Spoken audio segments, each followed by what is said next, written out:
The root comes before the well, before the water, before the stillness at the bottom of the deepest thing in the Norse world. There is wood, ancient wood, gray and deeply furrowed, pressing down through the earth with a weight that is not the weight of any ordinary tree. The bark of it is rough in the way that only very old surfaces are rough, not sharp, but layered, built up over time into something that has its own geography, its own ridges and channels, and slow dark crevices where moisture gathers without ever quite leaving. Running a hand along it, if such a thing were possible, would feel like running a hand along the face of a cliff that happens to be curved, that happens to breathe in some interval too long to measure. The root is enormous.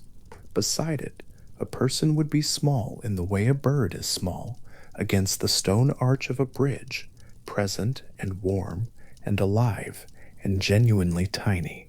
This is Yggdrasil, not the tree itself, which rises somewhere above into regions of sky and cloud and the high cold where eagles nest and serpents move through branches wider than rivers, but one of its roots, the one that is pressed down and outward through the earth for longer than the stories themselves can reach, finding its way east and down toward the borderlands of the Norse cosmos, toward the country the oldest sources call Jotunheim. The root is so large that the earth around it has conformed to its passage, pressing away on both sides into walls of dark soil and stone, as though the root did not grow so much as insist, and the world rearranged itself accordingly. Somewhere far above, where the tree's crown meets the sky of Asgard, wind moves through leaves the size of sails. Down here, beneath the root, the air is still. The Norse understanding of the world was vertical as much as it was horizontal. Snorri Sturluson, writing in Iceland in the early 13th century, from a tradition that had been accumulating for centuries before him, describes Yggdrasil as the great ash tree at the center of everything, not merely a large tree standing in a world, but the structure through which the worlds themselves are organized. 9 worlds in the tradition's accounting, 9 worlds arranged around and within and beneath this single enormous tree, connected by its branches and its roots, and the slow life moving through its heartwood. Snorri was drawing on older material when he wrote, on the poems of the Poetic Edda and the knowledge preserved in the skaldic tradition, and what he set down gives the tree 3 roots reaching outward in 3 different directions, each one finding its destination in a different part of the cosmological geography. One root reaches toward Asgard, the realm of the gods, where the Norns tend the well called Urtharbrunn, the well of fate, beside which those 3 figures sit and draw water and pace the threads of every life that exists across all the worlds. One root reaches down into Niflheim, the cold and mist-wrapped region of the north, where the spring called Hvergelmir moves beneath the earth, and the serpent Nidhugr gnaws at the wood without ceasing. And one root reaches east, toward Jotunheim, into the land of giants, pressing through earth that grows older and heavier as it goes, until it finds the place it was always reaching for. Beneath that 3rd root, in the dark and the quiet at the eastern edge of the world, is Mimisbrann, the well of Mimir. The name in Old Norse carries a weight that the translation into English does not quite hold. Brunn, meaning well or spring, a word that implies depth, that implies a source that comes from somewhere below what can be seen. Mimisbrann, the well that belongs to Mir, or perhaps the well that is Mimir in some form. The water and the keeper of the water, so thoroughly intertwined in the tradition's accounting, that separating them is more a scholarly convenience than a true distinction. The well sits where the root comes down into the earth, sheltered beneath wood that is itself the oldest thing in the world it supports. In a location that is neither entirely within Jotunheim nor entirely without, a place on the margin between the world of the gods and the world of those vast and ancient beings, the Norse sources called giants, though that word carries connotations of crude enormity that the sources themselves do not consistently support. What the location actually is, more precisely, is a threshold, a place where one kind of world meets another, where the clear jurisdictions of Asgard give way to something older and less organized, where the categories that work well in the higher realms become soft and uncertain. This quality does not make it threatening, it makes it interesting. The threshold spaces in Norse cosmology, and there are several, tend to carry a particular atmospheric weight. The feeling of being in a place where the rules are still in effect but have not yet been written down, where the landscape predates the administrative work of gods, and the wisdom it contains is correspondingly more fundamental than anything the ordered realms above it might offer. Mimir himself is described in Snorri's Gylfaginning as full of wisdom because he drinks each day from the well that bears his name. The image is so simple it almost passes without notice. A figure who becomes what he consumes, who is constituted over time by daily contact with whatever the well contains, until the distinction between the one who drinks and the substance drunk is no longer clear. Snorri tells us that Mimir draws this water each morning using the Gjallarhorn, the great horn more commonly associated with Heimdall, the watchman of the gods, whose own version of the horn will one day signal the approach of Ragnarok across all the 9 worlds. But the Gjallarhorn in Mimir's keeping is not the signal horn, it is the vessel, the instrument through which the well's water is lifted to the light each morning, slowly, with the particular deliberateness of a ritual, so old it has become indistinguishable from simply the way things are. Mimir lifts the horn to the well's edge. The motion is unhurried. It has been performed an uncountable number of times. In the half-dark beneath the root, in the stillness that gathers in places this far below the ordinary sky, the horn's surface, lifted and lowered, catches a reflection of the sky, visible from here, a sky that is not quite the sky of Asgard, not quite the sky of Midgard, where human eyes look upward, but something slightly different, slightly older, the sky of a place that has not yet been fully organized into the comfortable familiarity of the upper realms. The water in the horn is dark at first, and then as it rises, holds the light differently, not brightening, exactly, but becoming present in a way that water in an ordinary vessel does not.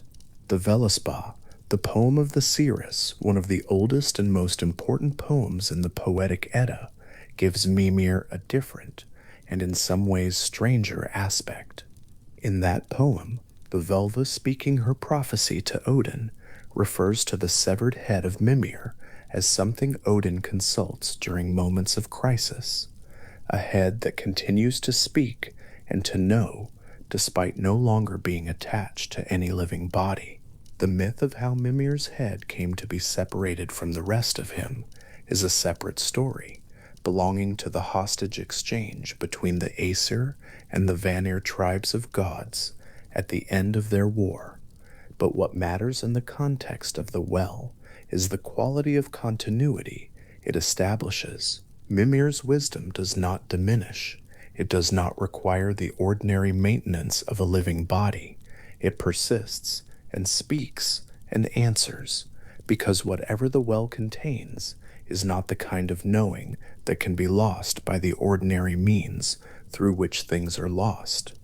This ambiguity, the living Mimir who drinks daily from the well, the severed head that Odin preserves and speaks to across the eons, was not, in all probability, experienced by the people who held this tradition as a contradiction requiring resolution.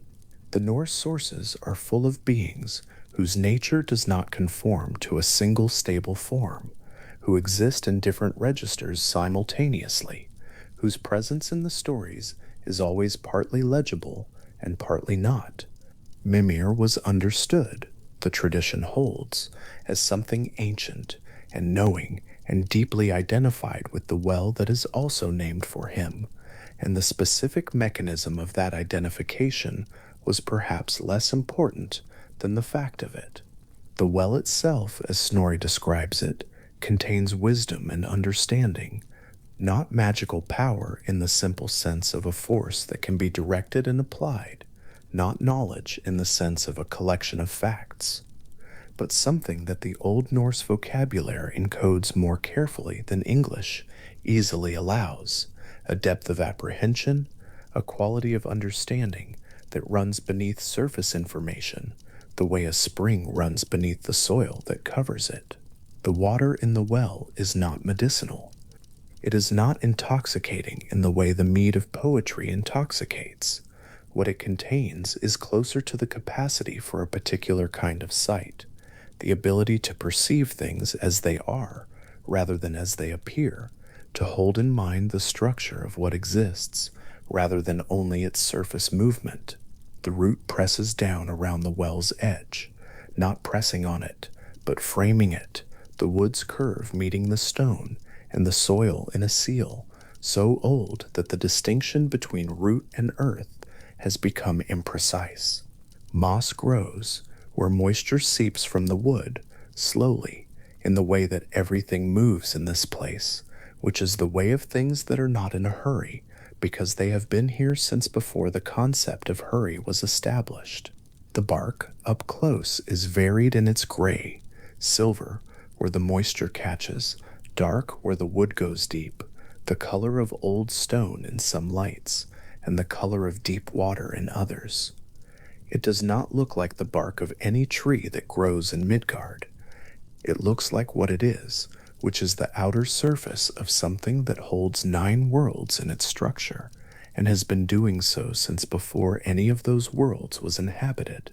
Standing beside this root would feel like standing beside the wall of a mountain, except that a mountain does not continue upward into the sky of every world simultaneously. It would feel like standing beside something that knows exactly what it is and has no need to announce it, that is entirely at ease with its own scale, in the way that very old things tend to be.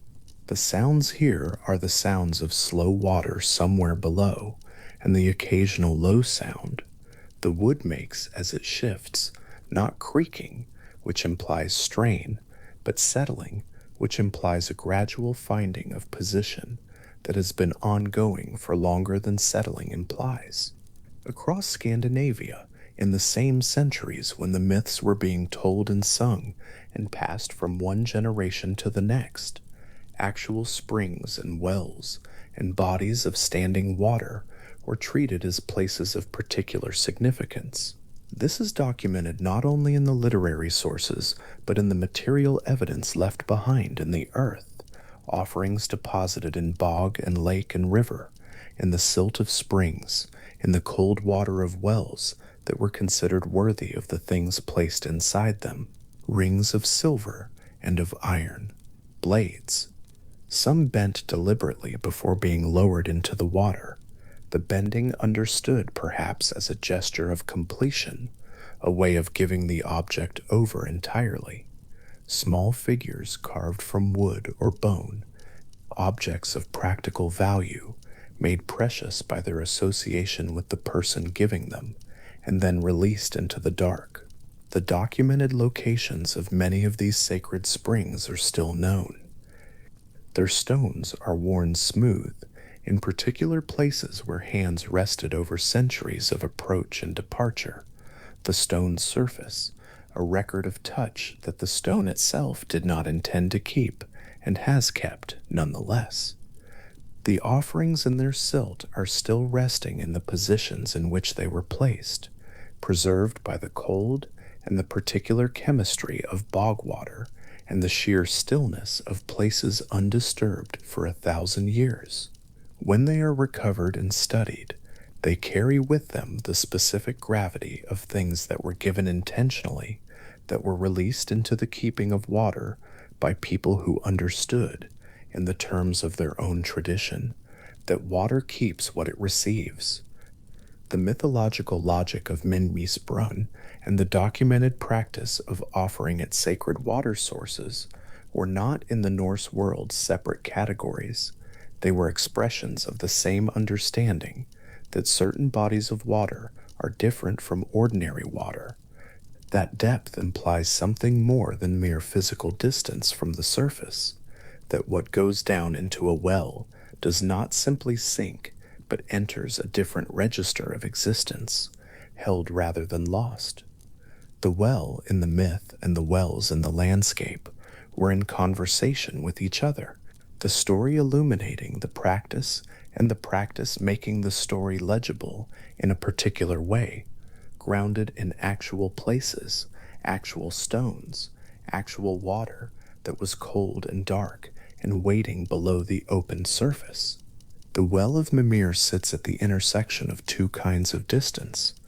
It is far from Asgard in cosmological terms, beneath the root that reaches east, away from the halls of the gods, and toward the older territory of the giants, and it is far in the sense that places of depth are always far from the ordinary surface of things, no matter how near they might be, in terms of the walk to reach them. These two distances reinforce each other. The journey to Minus Bruntner, in the tradition, is not simply a geographical journey across the Norse cosmos, though it is that as well.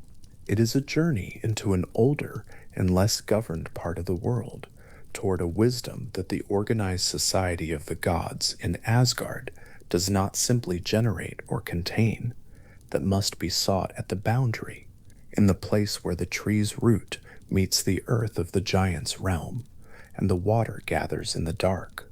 Jotunheim, the realm the root reaches toward, is not in the Norse sources a place of simple threat or opposition. The giants, the Jotnar, are among the oldest beings in the Norse cosmological account, predating the Aesir gods in the order of creation, and their relationship with the gods is complicated, marked by conflict, but also by kinship, exchange, and the particular respect that is accorded to things that are older and wilder than the current order. Mimas Brunner, positioned at the boundary of this realm, takes on something of that quality. It is not a well of the gods, held within the careful order of Asgard. It is older than that order. It belongs to the boundary in a way that gives it access to something the ordered world above cannot itself contain. The earth around the well, and the imagination the sources support, would be dark and damp, not wet in the way of a flood, not sodden, but carrying the particular quality of ground that is close to deep water, that has been slowly receiving moisture from the root above and the well below for as long as the world has been the world. The stones at the well's edge, if there are stones, would have the smoothness of things long submerged or long adjacent to water, not polished but worn, their original edges absorbed into a continuous curved surface.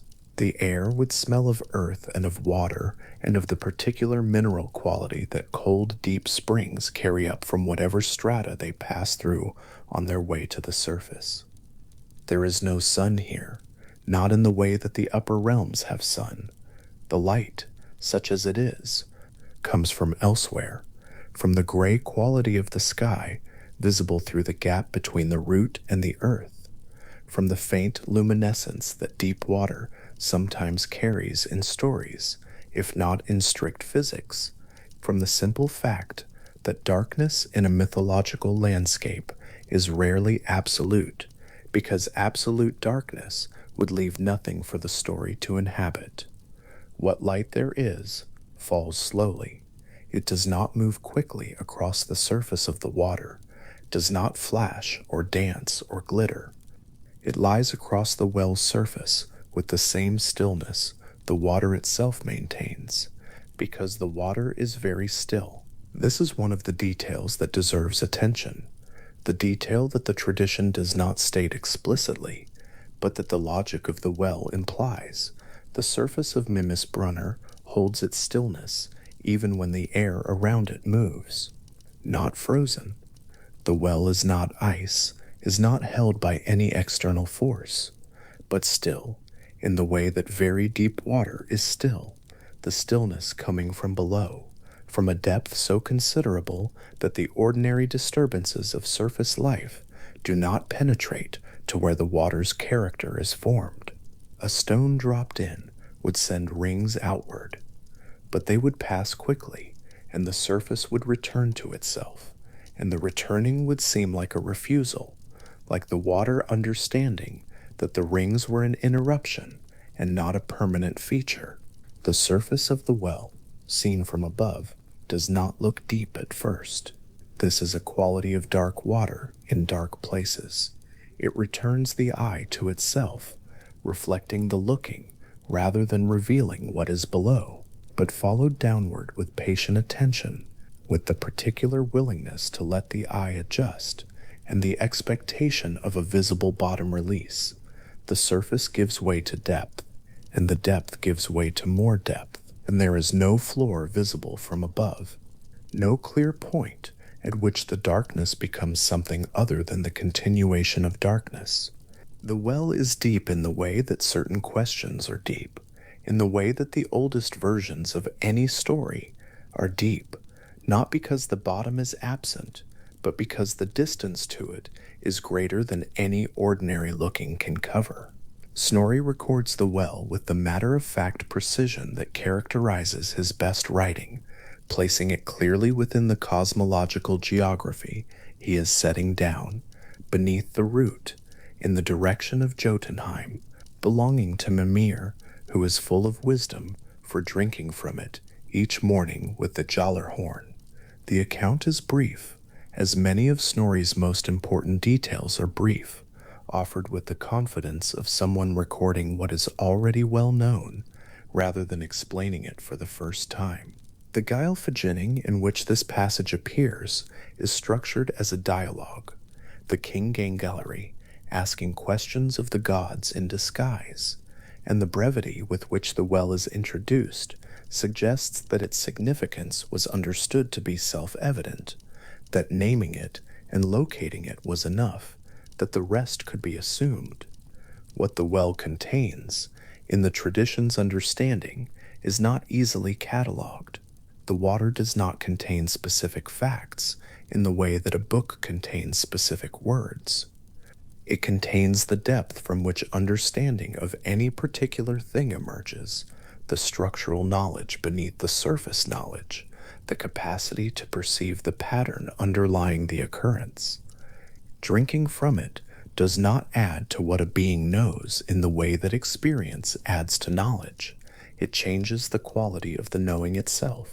This is why the exchange Mimir sets for access to the well is what it is, not a task to perform or a journey to complete, but something taken from the body of the one who wants to drink, something permanent and embodied, given over entirely to the water's keeping. The root above is so large that it creates its own weather in a modest way, the moisture seeping from the wood, falling in drops that are too small to constitute rain, gathering on any surface they find. The root's presence in the air, made felt before the root itself is seen. Standing beneath it, or imagining standing beneath it, is standing in the way of something that has been in motion since before the world was old, not moving in any direction that can be perceived, but exerting the slow, enormous, geological pressure of something that does not need to hurry because it has nowhere to arrive, that it is not already. The Norse cosmos organized itself around this tree, in the tradition's account, because the tree was the most adequate image available for something the tradition needed to describe. A structure that connected very different places and very different kinds of being without collapsing the differences between them, that held everything in relationship without requiring everything to be the same. Yggdrasil is not a hierarchy in the simple sense, with better things at the top and worse things at the bottom. Its three roots reach in three directions, each toward a different kind of world, and what is most important in each direction is different. The Norns beside the Well of Fate are not less important than the gods of Asgard, because their well is at a different root. Mimir beside the Well of Wisdom is not less important, because his root reaches toward the giants rather than toward the high halls. The geography of the tree is the geography of kinds of knowing. Each root tends a different form of understanding. The Norns holding fate in time, Havergelmir in Niflheim holding the source waters of the world, and Mimisbrunn holding something that the tradition consistently distinguishes from mere information, the deep earned, costly comprehension that only certain places and certain kinds of encounter can provide. Beneath the root that reaches east, the well waits. It has been waiting since before the gods made any of the formal structures of the world they inhabit.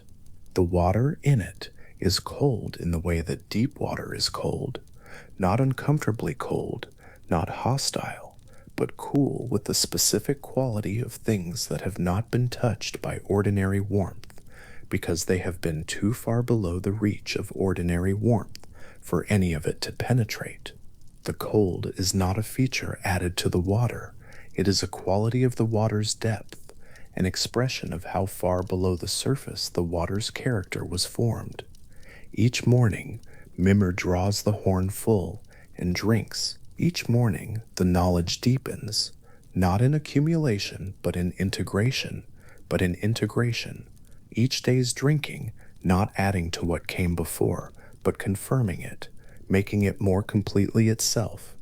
The way that returning to a landscape over many years makes the landscape not more strange, but more known, more fully held in the mind that has been returning to it.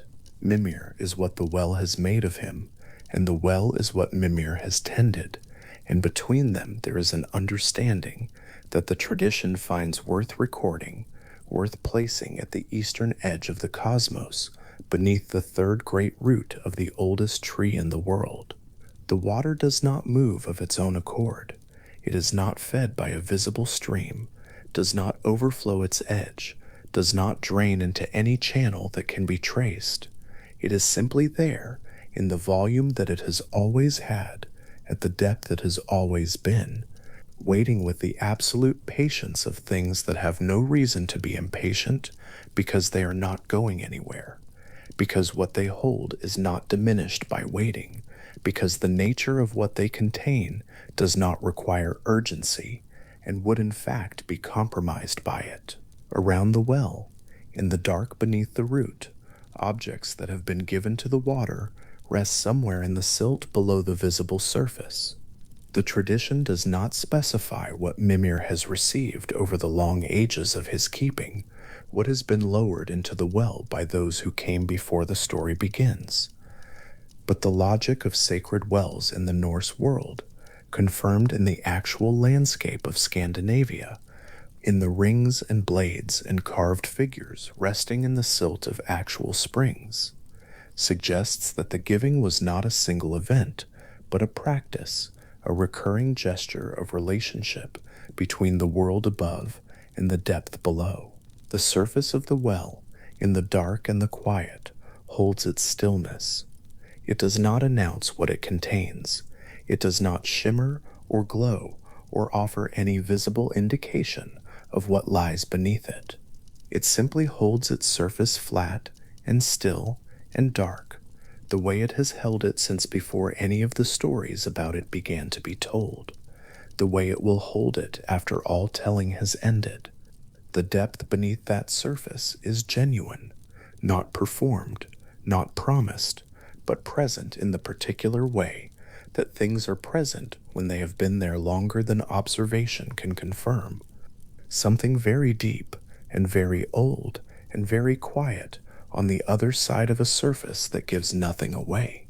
The stone rim of the well is cold beneath the hand that rests on it. That detail comes first in the account, Not the god, not the wisdom, not the terms of what was about to be exchanged, but the physical fact of the place itself, the rough surface of the stone, the dark opening below it, the sound of water somewhere in the depth that does not echo the way water usually echoes in an enclosed space. The sound from the well of Mimir is quieter than it should be. It moves upward through the dark and arrives at the surface already subdued, as though the water below understands that it is not an ordinary source and conducts itself accordingly. Odin stood at that rim in the half-dark beneath the root of Yggdrasil and looked down into what the well held. The root above him was older than any reckoning. It pressed through the earth in a curve so gradual it seemed, from close beside it, to be simply a wall, gray and furrowed, damp at the base where moisture worked its slow way from wood into stone, into soil. The air in that place was neither cold nor warm in any sense that belonged to weather. It was the temperature of depth itself, the temperature of somewhere that had never been exposed to anything as temporary as a season. Above the root, the sky that was visible between the earth and the bark was not quite the same sky that could be seen from Asgard, not quite the same sky that stood over Midgard or the iron-cold reaches to the north. It was a sky belonging to this location specifically, holding a light that seemed to have arrived from very far away and was only just reaching the well. Mimir was there. The tradition does not describe in any detail what Mimir looked like when Odin found him at the well. The Prose Edda, in Snorri Sturluson's account of the meeting in the Gylfaginning, is economical on that point. What it records is the exchange, the approach, the request, the price named, and the payment made. Mimir is described across surviving sources as a being of immense wisdom, a figure who drinks daily from the well that carries his name, and who has done so long enough that the drinking and the knowing have become the same thing. He is not presented as a guardian in the way a threshold guardian of some later tradition might be, a figure whose role is to test and refuse. He is presented more simply than that. He is presented as someone who knows what the well contains, because he has been receiving what it contains for longer than most things have existed, and who therefore knows exactly what it is worth, and who does not lower that price for anyone. Odin told him what he wanted. The words of the request are not preserved in precise form. What the tradition records is the substance of it. Odin came to Minime's Brunn, the well of Mimir, positioned beneath the root of the great ash tree extending toward Jotunheim at the border between the world of the Aesir and the world of the primordial beings, and he asked to drink from it. The request was, in its structure, entirely straightforward. There was no attempt made in the sources to suggest that Odin had a plan for avoiding the cost, or that he arrived uncertain of what would be asked of him.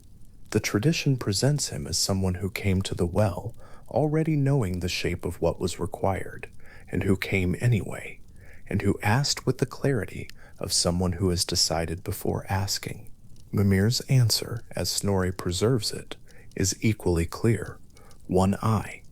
The price was stated the way a price is stated between parties who are conducting a formal transaction in good faith, not as a threat, not as a cruelty, but as a precise accounting of equivalence.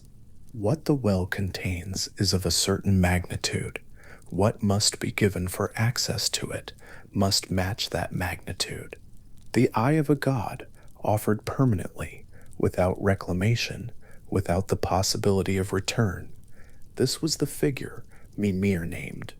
Snorri's account presents it as non-negotiable, in the sense that things are non-negotiable when they are simply accurate. There was no counteroffer. There was no exploration of alternatives. The price was what it was because the well was what it was, and both parties at the rim already understood this. The tradition is silent on how long Odin stood at the edge before he agreed. What it records is that he agreed. Norse religious thought, Across both the textual sources and the older oral culture those sources were drawn from, carries within it a consistent understanding of sacrifice as exchange, a formal, reciprocal relationship between the one who gives and the one who receives. The word blot, used to describe the sacrificial rituals of the Norse tradition, does not carry within it the idea of destruction or offering up to a superior power in the sense of a gift freely given and freely rejected. It describes a transaction. Something real and of genuine value passes from one party to another, and something real and of genuine value returns. The relationship between the human and the divine in this framework is not supplication, it is negotiation conducted according to understood terms. Odin standing at the well of Mimir and agreeing to pay the price named is, in this light, an act that follows the same logic that governed every blot, every offering placed in water or lowered into the dark. The form was already known. The god who had received those offerings was now the one making one. He reached up. The account as Snorri gives it does not elaborate on the physical act in terms that would render it dramatic. It states, with the same directness that characterizes the rest of the passage, that Odin plucked out one of his own eyes and placed it into the well. The verb used in the original carries the sense of a deliberate, completed action, not a sudden movement, not something done quickly before the cost could be fully felt, but something done as one performs any formal and irrevocable act, which is to say, carefully and with full awareness that once it is done, it will not be undone. The eye descended into the water. There is a quality to the well of Mimir, as the tradition describes it, that belongs to the category of things that receive without changing their surface. The water does not disturb when something enters it. The account in the Völuspá, the great prophetic poem of the Norse tradition, spoken by a Volva whose knowledge encompasses the beginning of the world and its end, confirms that what was placed in the well remains there. The Volva speaks to Odin directly in the poem, not gently, not unkindly, but with the precision of someone describing facts. She tells him that she knows where he hid his eye, in the renowned well of Mimir, and that each morning Mimir drinks from that well using the great horn, drinks as he always has, and as the eye resting in the depths becomes part of what passes through him in the drinking. The pledge Odin left is not dissolved. It is not consumed. It continues. The eye of Odin rests in Mimisbrenner. The tradition does not describe it as lost. The language used in the Völuspá is the language of something placed, something hidden, something kept, a deposit rather than a disappearance. The well holds it, the way the well holds everything given to it. And Mimir continues to drink each morning from the same water, and what the eye sees from inside that water, whether it sees anything, whether the question of its seeing is even the right question to bring to a well that operates outside ordinary categories. The tradition does not say. What the tradition says is that it is there, that it was given in exchange for something, that the exchange was made according to understood terms and then held by both parties. After the eye, the water, Mimir drew from the well. The tradition indicates this was done using the Gjallarhorn, the great horn associated elsewhere with the god Heimdall, the one whose sounding will eventually mark the beginning of the world's last sequence, and filled it and gave it to Odin to drink. The Gylfaginning describes this without ceremony. The horn was filled. Odin drank. The water had no particular taste that the account preserves. There is no description of immediate transformation, no record of a sudden flooding of light or knowledge or prophetic vision in the moment of swallowing. What the account preserves is the drinking itself, the act of taking into the body what the well had accumulated, and then, perhaps, the long and slow unfurling of what that accumulation contained. Wisdom, as it is understood within Norse thought, is not a sudden condition. It is not illumination in the sense of an instant transition from not knowing to knowing. The concept closest to it in Old Norse, speki, or the related Lake, carries within it the sense of depth earned over time, of understanding that is the result of experience accumulated and loss endured, and observation sustained across a long enough span that the patterns within things begin to become visible. What the well of Mimir contains has been there since before the well had a name. The water gathered from Yggdrasil, from the root of the tree that holds all 9 worlds in its structure, that reaches down into the oldest cold and up into whatever exists above, carries something of everything it has passed through. Odin drinking from that water was not, in the tradition's logic, receiving a gift. He was receiving what he had paid for, and what he had paid for was not a single insight or a specific piece of foreknowledge. What he had paid for was the capacity for a different order of understanding altogether, the kind that cannot be given, only earned, and that takes the form not of certainty, but of depth. The connection between sacrifice and knowledge runs through the oldest strata of what the Norse tradition preserves. The Havamal, the sayings of the High One, a poem in the Poetic Edda given in Odin's own voice, describes in its most striking passage a second act of self-sacrifice that follows the same structure as the one at the well. Odin describes hanging on Yggdrasil for 9 days and 9 nights, wounded by a spear, offering himself to himself, the paradox carefully phrased, sustained by no food and no drink, peering downward into the dark beneath the tree until the runes became visible and he could take them up. The runes in Norse tradition are not letters in the sense of simple writing marks. They are held to be the fundamental structures of reality, patterns underlying the visible world that, when understood, can be worked with, spoken, written in ways that affect what actually happens. What Odin endured 9 days and 9 nights to obtain was not information. It was a category of access. The parallel between the 2 acts of sacrifice is consistent enough across the surviving sources that it does not appear to be coincidence. In both cases, the tree Yggdrasil present in the account, whether as the location of the hanging or as the root beneath which the well sits. In both cases, a cost measured in embodied suffering rather than external offering, not wealth given, not an animal sacrificed on behalf of the god, but the god's own capacity to remain whole and undiminished, permanently exchanged. In both cases, what is received is not a specific power, but a form of knowing that operates at a different level than ordinary divine awareness.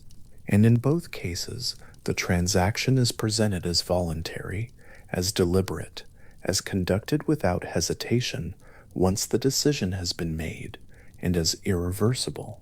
The tradition is not explaining why knowledge requires this kind of cost. It is simply recording, from inside a cultural framework in which this is already understood, that it does. What was received at the well did not arrive all at once. The tradition's record of Odin after the sacrifice is not a record of a god who returned from Mimi's brunn, transformed in any immediately visible way, who came back to Asgard, different in bearing, or manner, or appearance, except for the missing eye. What the sources preserve instead is a god whose subsequent actions across the full span of the mythological record are characterized by a kind of attention that exceeds what the other Aesir demonstrate, an awareness that extends further, that accounts for more, that holds simultaneously the near term and the distant horizon, in a way that can only be the result of perceiving from a different level than ordinary, even divine experience allows.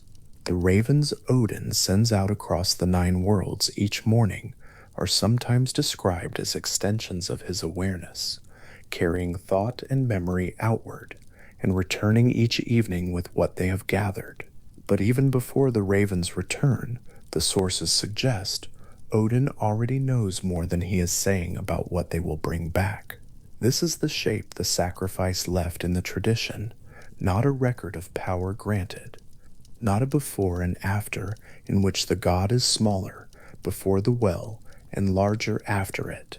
Something subtler and more interesting than that, a record of a god whose relationship to understanding has been permanently changed, in the same way that any deep and costly experience changes the relationship of the one who endured it to everything they encounter afterward.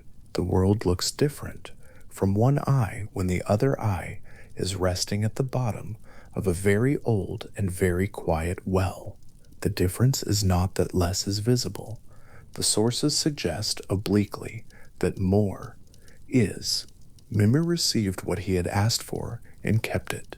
The account does not suggest that Mimir expressed satisfaction or relief, or that the transaction altered in any way how he conducted himself at the well. He was there when Odin arrived. He stated the price. He received the payment. He filled the horn and gave the water.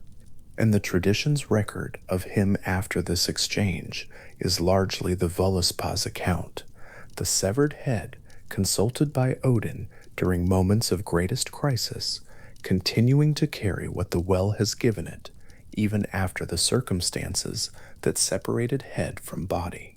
The ambiguity around Mimir in the surviving sources, whether he is wholly of the Aesir, wholly other, what his nature is before or after the decapitation described in the account of the Aesir-Vanir War, is not resolved by the scene at the well. If anything, the scene at the well deepens the ambiguity. A being who drinks each morning from the same water that holds the eye of the god who rules all other gods, and who has been doing this since before that exchange, and will continue doing it in some form after everything the gods know has passed. What that being is cannot be contained in simple categories. The well keeps the eye. Mimir drinks each morning from the water the eye rests in. Odin carries through the 9 worlds whatever he received in exchange, using it in ways the sources only partially describe, in the decisions made before battles, in the knowledge of what the runes mean and how they can be used, in the conversations with the Volva, whose own foreknowledge exceeds what any other divine figure possesses, and who speaks to Odin without deference, because she knows what he knows and some of what he does not. The transaction at Mimisbrunn is not a story with an ending. It is a story with a moment of irreversible change, after which everything the characters do occurs within the altered landscape that moment created. The Völuspá returns to it more than once, obliquely in the way that poem returns to everything it finds significant, circling rather than stating directly, trusting the listener who already knows the myth to feel the weight of what is being referenced without having it explained. The Velva's acknowledgement that she knows where the eye is hidden carries within it the understanding that both parties in the conversation, the Velva who sees everything that has ever happened and will happen, and Odin who paid for his own version of that depth of seeing, share a knowledge that most figures in the Norse cosmos do not have access to. Between them in that conversation, there is a kind of recognition. Not warmth, exactly, not an alliance, but the mutual acknowledgement of two beings who have each, in their own way, paid for what they know. The stone rim of the well holds its shape in the dark beneath the root. The great curved mass of the root of Yggdrasil presses slowly and immovably through the earth above the well, and the well beneath it holds its stillness and the water within the well holds its particular depth, a depth that does not reveal a floor, even when the eye follows it downward through the dark water for as long as it takes. There is somewhere in that depth an eye. It has been there since before any human record keeper was born to record it. It is there in the oldest poems that survive from the Norse tradition. It is there in the well that sits at the border between the world of the gods and the world of the giants, between the ordered cosmos and whatever lies older and wider than the order the gods maintain. It is there, and the water around it remembers everything that has been placed inside it, and Mimir draws from it each morning, and the wisdom that comes up through the horn with the water carries everything the well has ever received. The eye does not move. The water around it moves, in whatever slow way the water of a mythological well moves, not flowing, not still in the way of something stagnant, but held in the specific stillness of a thing that is actively containing a great deal, rather than simply being inert. Odin's eye in the water of Mimir's brunn is one of the permanent features of the Norse cosmological world, as permanent as Yggdrasil itself, as permanent as the three Norns weaving at their own well, beside the great ash tree's other root. The sacrifice was not an event that resolved itself into a different shape. It is an event that is always still occurring, in the sense that the eye is always still in the water, and Mimir is always still drinking from it, and Odin is always still carrying through the world whatever it was that the water gave him when he swallowed it that first time in the half-dark beneath the root. There is a quality in the Norse tradition's record of this moment that distinguishes it from accounts in other mythological systems, in which a god pays a cost and receives a reward that then belongs to a finished past. The Voluspa does not allow the moment at the well to become past in that sense. By having the Velva acknowledge the eye's continued presence, by framing it as something she can locate, something whose location says something about who Odin is and what he carries, the poem insists that the sacrifice is a present fact rather than a historical one. It is not that Odin once gave his eye and now has wisdom. It is that Odin's eye is in the well right now, this morning, when Mimir lifts the horn, and will be there tomorrow morning, and the morning after that, for as long as the world holds its current shape, and the wisdom Odin carries is inseparable from the eye, still resting in the water that gave it. The bargain is not over. The bargain is simply how things are. Before the well received the eye, it held whatever it had held since the water first gathered beneath the root, the slow accumulation of what Yggdrasil itself knows, filtered down through root and stone and dark earth into a gathering place, where what is known becomes available to those capable of paying what it costs to receive it. Mimir drank daily and was filled. Odin came once and was changed. The well remained as it had always been, neither enlarged nor diminished by the exchange, simply continuing to hold what had been given to it and to give what it held in return for what was offered, as it had before and would after. The water is dark and very still. The surface of Mimir's brunn holds its calm even now, in the account the tradition preserves of it. Even in the telling, something of the well's quality of stillness transfers to the description of it, so that the passage in the Gylfaginning, where Snorri records the exchange, feels like the well itself, quieter than the text around it. The bargain was struck there, and the price was paid, and the water received the eye, and kept it, and the horn was filled and raised, and the wisdom passed from where it had gathered into the god who had come to drink it.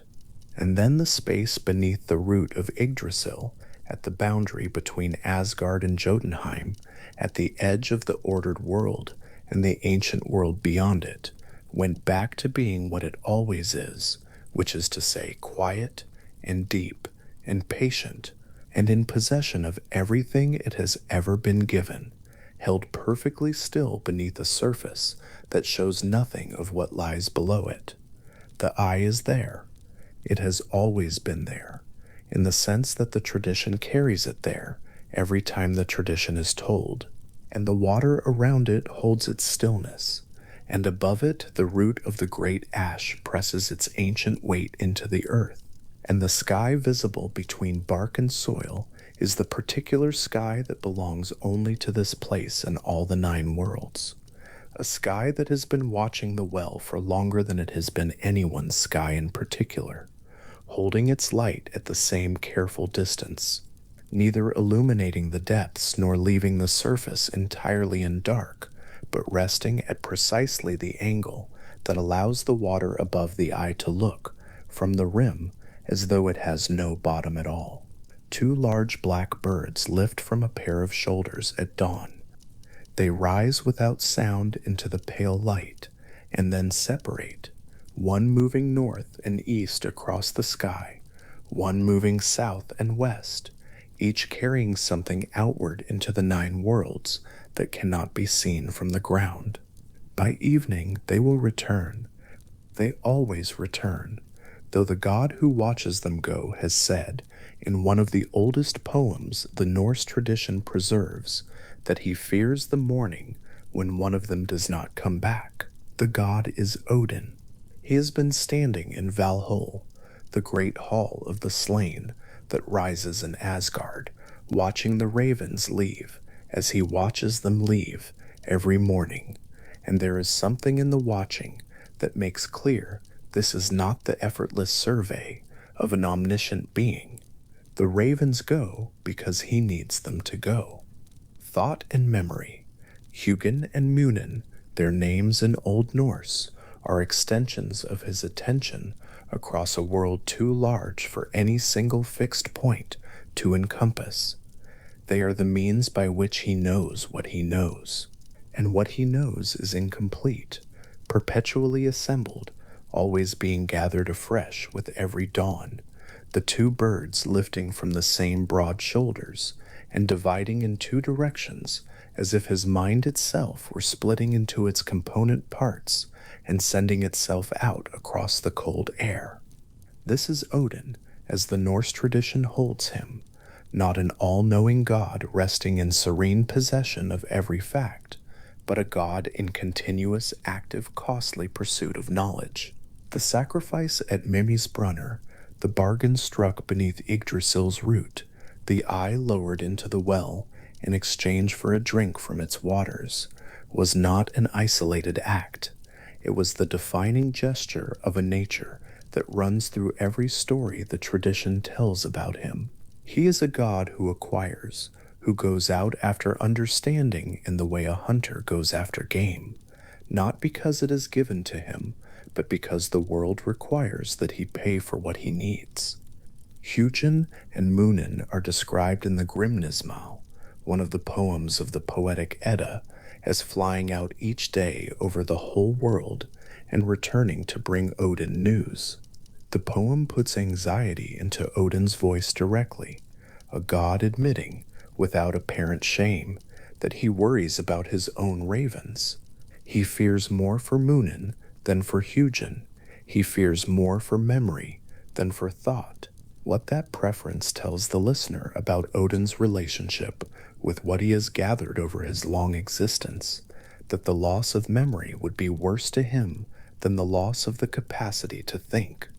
The tradition leaves where it places it in a single line of Old Norse verse, without drawing out its implications into anything tidy. The ravens are large black birds, which is to say, they are physical, present, and described in physical terms. When they sit on Odin's shoulders, the image is of actual ravens, their weight felt, their feathers close, the small particular movements of birds resting on a person. In the Norse imaginative framework, the divine and the material are in continuous contact. Hugin and Munin are not metaphors for a mental faculty. They are ravens who carry thought and memory outward into the world and return with what they find, and Odin waits for them each evening because the day's knowledge is genuinely incomplete until they bring it home. Standing in the long hall of Valhall while the ravens are out, Odin is surrounded by the dead. The hall itself, as the Norse sources describe it, is enormous.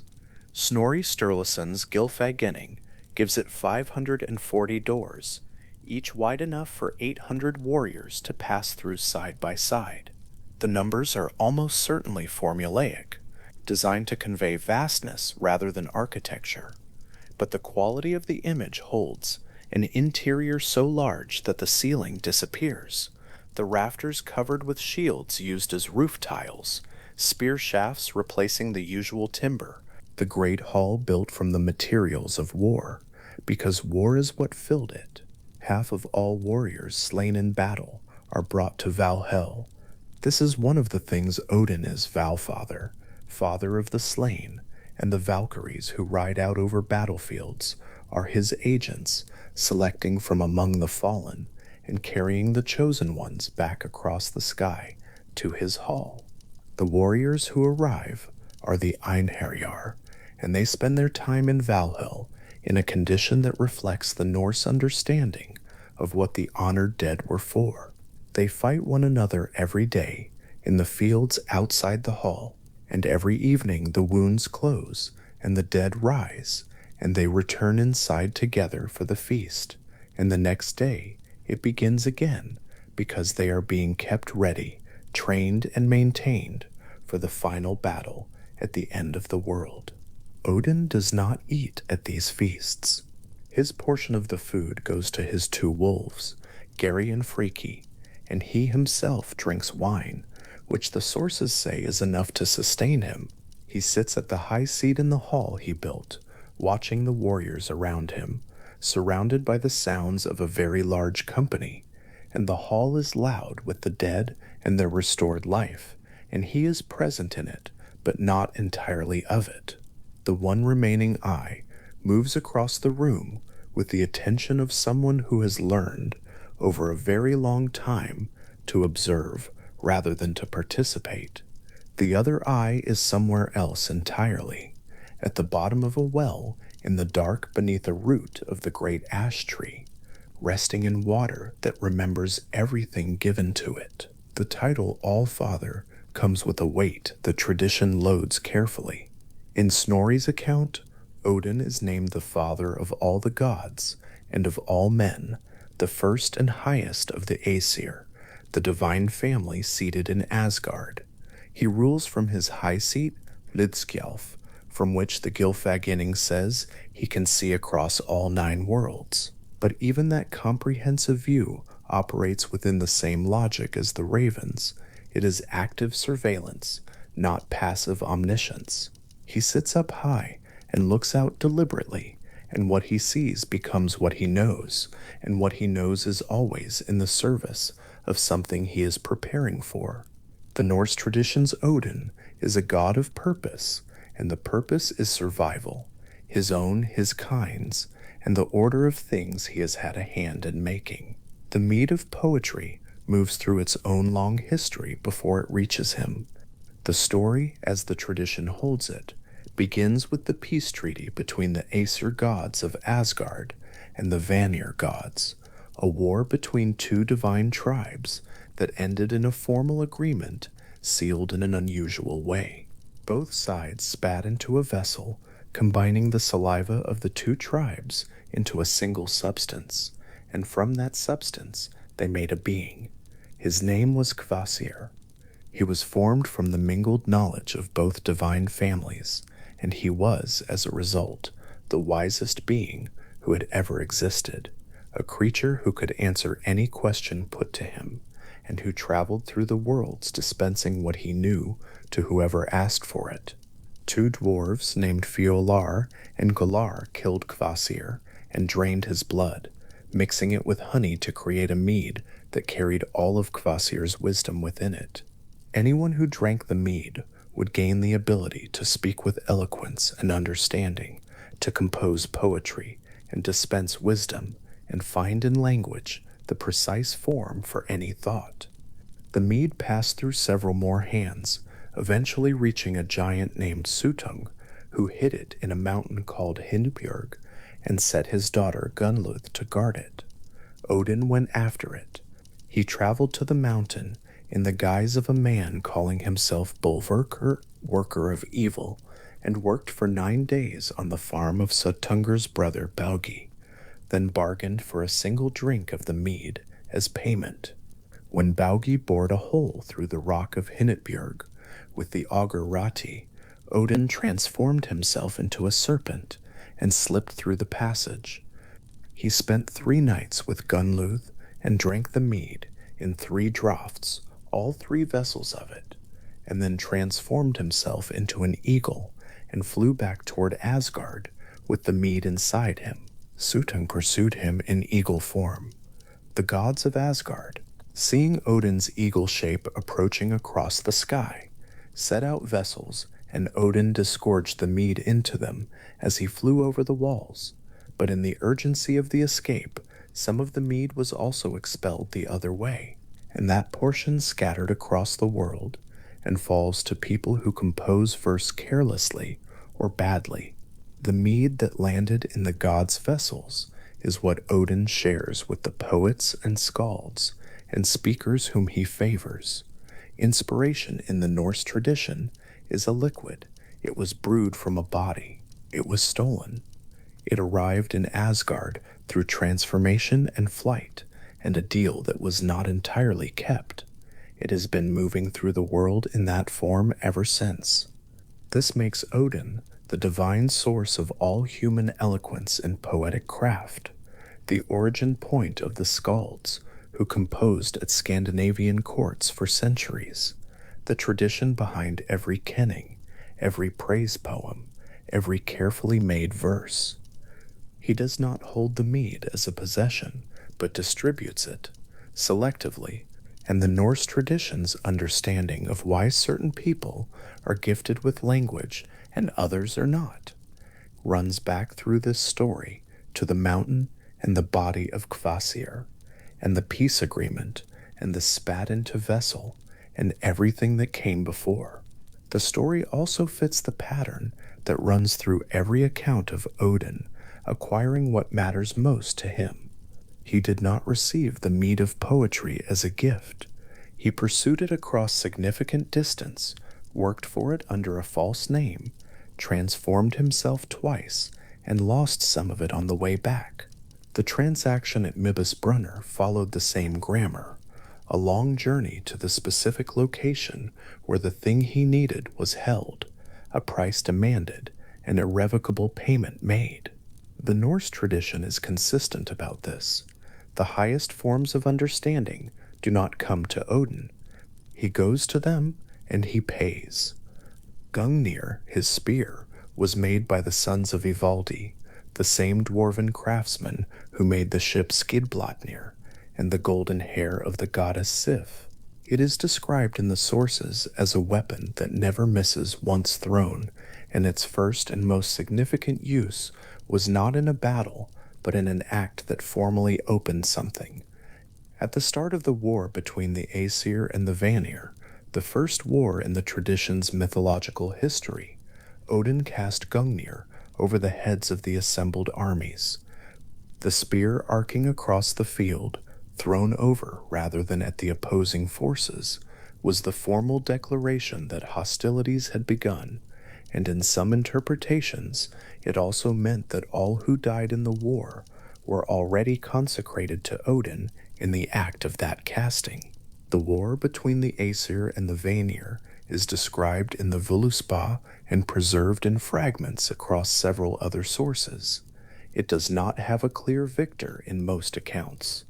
It ends in a peace treaty of the kind that involved the exchange of hostages, divine beings sent to live among the opposing tribe, and the commingled saliva that became Kvasir. The Vanir gods Njörður, Freyr, and Freya came to live among the Aesir, and their presence brought with them a different kind of knowing, rooted in cycles and growth and natural attunement rather than the hard-won, purchased wisdom that Odin embodied. The two traditions of knowledge exist side by side in the merged pantheon without either consuming the other. Odin took from the Vanir what he could use. Freya taught him Scyther, a form of magical practice associated with prophecy and the manipulation of fate, and this knowledge carried with it a social cost that the tradition does not dismiss or minimize. In Norse cultural understanding, Scyther practice involved a particular mode of knowing and being that was considered transgressive for men. The word ergi, a complex term combining associations with unmanliness and something closer to what might be called a crossing of conventional boundaries, was applied to men who practiced Scyther, and it was not a neutral description. Odin bore the application of this word without apparent concern. He had paid for deeper understanding at Mimis Brunner. He had hung for 9 days on Yggdrasil to obtain the runes. The social cost of learning Scyther from Freya was another version of the same willingness to pay what was asked and not refuse what was offered, because it came with complications attached. In the Lokasenna, the poem in which Loki delivers accusations against the gods of Asgard at a feast, he turns this knowledge against Odin directly, accusing him of having practiced Scyther on the island of Samso in the manner of a vulva, striking a drum and taking on women's shapes. Odin's response in the poem is not a denial. He counters by noting what he did to Loki in return, but he does not dispute the substance of the accusation. The tradition preserves this without resolving it, which is the tradition's consistent approach to Odin. He is not defended by his stories. He is described by them, and what they describe is a god who crosses the borders that other gods and people maintain, because knowledge exists on the other side of those borders, and he intends to have it. The runes are in this same category. The Havamal records, in a passage called the Runetal, that Odin hung himself on Yggdrasil, the great ash tree at the center of the 9 worlds, for 9 days and 9 nights, wounded by his own spear, suspended in the wind, neither given food nor drink, looking downward into what lay beneath the tree. At the end of the 9 nights, he saw the runes, and seized them, and the knowledge of them opened to him. He fell from the tree. The runes were his. What the runes were in the Norse understanding was not simply a writing system, though they served as one, and runic inscriptions survive in stone across Scandinavia as some of the oldest material evidence of the tradition. They were understood to carry force in themselves. Each rune had a name and a set of associations and a power that existed prior to its being written or spoken. The runic poems that survive, the Norwegian, Icelandic, and Anglo-Saxon rune poems, each describe the individual runes in terms of the natural world and human experience. The Hagalaz rune, associated with hail, is described in terms of the cold white grain that falls from the sky and then melts into water. The Isa rune, ice, is described as cold and slippery and beautiful and dangerous. The runes were, in this framework, not symbols for sounds, but condensed descriptions of the way things actually are, and knowing them meant having access to that compression. Odin hangs on the tree not because he is being punished. He is both the sacrificer and the sacrificed. The poem makes this explicit, saying he gave himself to himself. The logic of Blot, the Norse sacrificial framework, required that the sacrifice be of real value, and what Odin could offer that carried the greatest value was himself.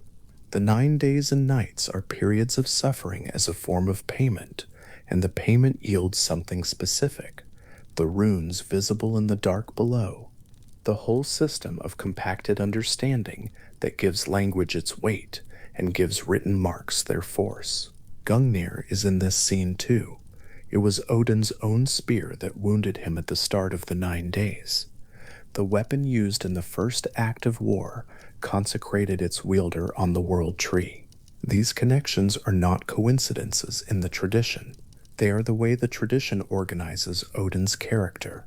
The same objects recur in different configurations, and the same grammar, cost, acquisition, permanence applies each time. The wandering is the other constant. Odin moves through the worlds in disguise. He takes the form of an old man, a broad-brimmed hat pulled low, a cloak, a traveling staff, a single eye beneath the hat's brim, and he appears in stories throughout the tradition as a stranger encountered on a road or at a threshold. In the heroic sagas, Berserkans and warriors sometimes find themselves in conversation with an old man who speaks with unusual precision about the nature of things, who gives counsel that proves correct, who knows the name of a person they have never mentioned and the outcome of a battle not yet fought, and who is simply gone when they look again, the road empty, the place where he stood holding only the air. These encounters are not announced as visits from Odin. In the stories, the characters often do not realize who they were speaking with until the moment has passed, if they realize it at all. The wide-brimmed hat and the missing eye are consistent details across many accounts.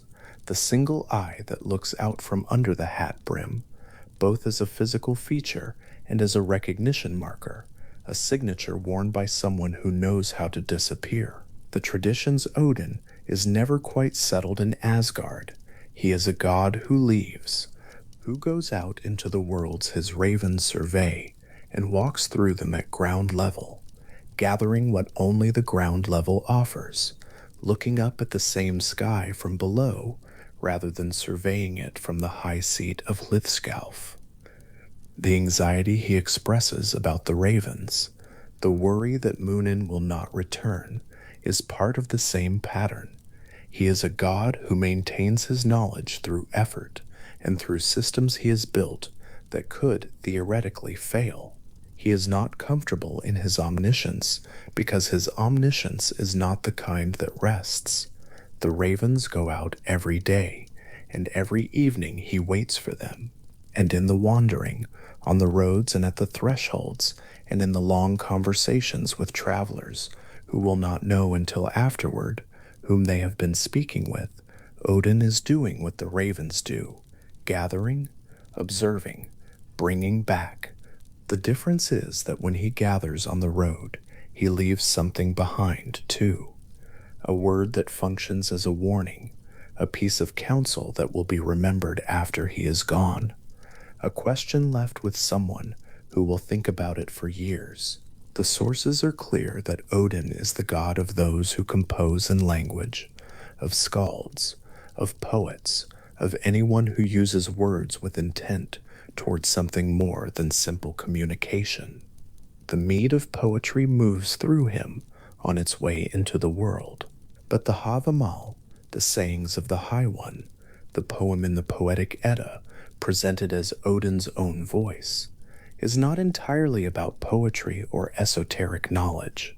Much of it is practical, how long to stay at someone's table before leaving, the virtue of keeping one's own counsel, the fact that cattle die and kin die, and the person themselves will die, and the only thing that does not die is the reputation for having done something worth repeating. Wisdom, in the Havamal, is not mystical. It is the residue of paying attention to a world that contains specific, recognizable hazards and rewards over a long enough time that the patterns become visible. This is consistent with the god who sends his ravens out daily, rather than knowing the world's contents by virtue of his nature. Knowledge, in the Norse tradition's understanding of Odin, is built, it is purchased, and practiced, and gathered and protected, and worried over. Hugin and Munin go out each morning, because the knowledge of the day before is already complete, already done, already part of what is known, and today's is out there in the world, waiting to be retrieved. Valhall holds the dead, who will fight at Ragnarok, the end of the world, the final conflict, the tradition describes in the Völuspá and elsewhere. Odin is preparing for something. All the knowledge he has purchased, the wisdom from Mimi Spruner, the runes from Yggdrasil, the mead of poetry from the mountain, the scyther from Freya, the daily reports from thought and memory, is in the service of a preparation that the tradition frames as ultimately insufficient. The Völuspá tells the fate. Odin knows it. He has always known it. He sat across from the Völva and heard what she had to say about how it ends, and he continues his preparations because the preparations are what a god of his character does, whether or not they will succeed. This is not a grim aspect of Odin's nature, but simply an accurate one. The tradition does not frame his awareness of Ragnarok as tragedy. It frames it as the organizing condition of his long existence, the thing against which all his acquiring has been a sustained response. He drinks from the well, and hangs on the tree, and steals the mead, and sends the ravens, and walks the roads in disguise, because there is something coming that requires everything he can gather, and gathering is what he does. It is, in the deepest sense, what he is. The one eye that remains to him looks out from beneath the brim of the old man's hat on the roads of mythological Scandinavia, and it looks out from the high seat of Lithskjalf across the 9 worlds, and it looks out across the long table in Valhall, where the Einherjar feast among their restored lives every evening. This eye is attentive, it moves, it finds what it is looking for, and notes what it was not looking for.